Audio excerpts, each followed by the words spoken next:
Hey guys, hope everything's going well. You guys know the drill. Smash the like button, subscribe if you haven't, and comment down below. Alrighty, last night I did a video on sports cards pump and dump. I believe there are maybe a few individuals pumping and dumping that are YouTube creators that have a lot of content. Some people agree with me on that. And today I want to segue into a similar type of topic, and it's hype. This pump and dump is allowed to happen, and it's because there's still a lot of hype in this market. I know some people may not like hearing that, but I tell you what I'm thinking. And I may not be right all the time, but at the end of the day, I do like expressing my opinion, and I do like getting feedback from some of you guys. So, a few years ago, the sports card market was starting to get back hot. A lot of us are getting older. We now have income. With that income, we could be buying all these sports cards. So that's what happened. Usually it's 2016. A lot of the guys a little older than me. Then 2017 passed. 2018, I got into it in the December, or I think it's the fall time. And I think in 2019, I bought a bunch of these Russell Wilson rookie cards, okay? I bought maybe 50 of them. I think I have about 45 of them left. I don't remember off the top of my head. Maybe 43, I don't remember. Anyways, I'm looking at some card like this. And this card I could get for about what, $2 back in the day? And I bought bulk, so I think I got a discount. Regardless, $2 a card. If you go on eBay right now, you at least need to pay 20 some dollars for this card, ungraded. Doesn't matter the condition. This is what you usually pay. And the weird part is, if you get like a PSA 7, PSA 8, if they're graded, you're paying what, 30 some dollars? So we have a weird phenomenon. An ungraded card, which may be a low grade card, you could sell maybe for $20 to $25. While a PSA 8, where you have to pay a grading fee, you could pay what, $34.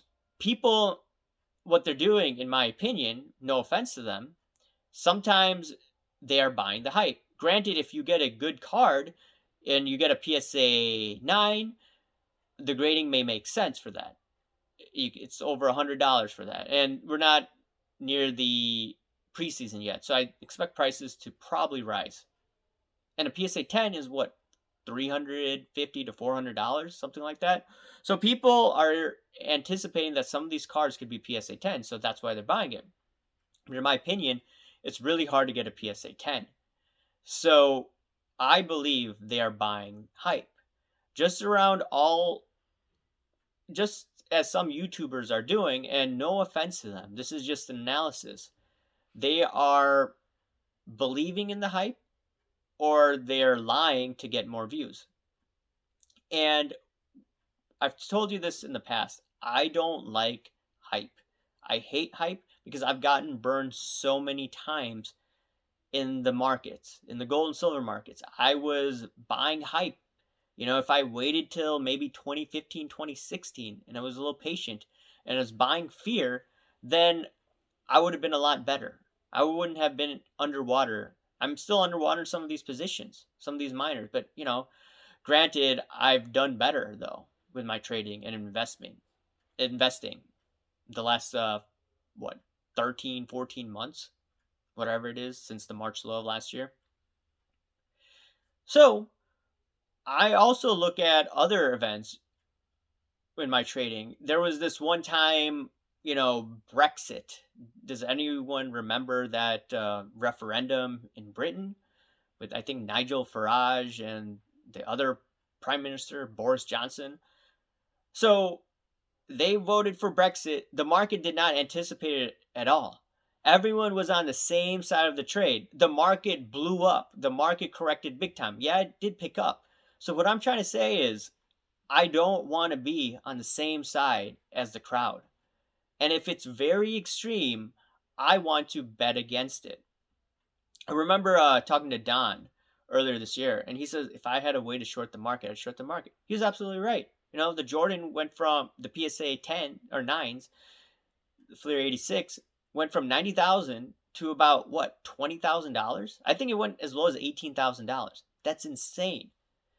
And we have some content creators, no offense to Gary Vee, I mean, he was definitely hyping that up at the time. Granted, he was right about the bull market. He observed that a few years ago, but he kept on touting it at the highs. He stopped after Vegas Dave called him out. And, there are some criticisms that I have of Vegas Dave. I'll address it in a different video.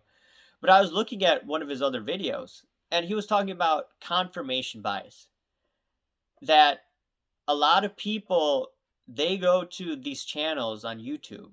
Some of them may go to me, for all I know. They want to hear the same thing going on in their head. And anyone with a differing opinion, they will leave nasty comments. They will hit the dislike button because they did not say what they wanted them to hear. And what I recommend everyone to do is don't merely listen to people who you agree with.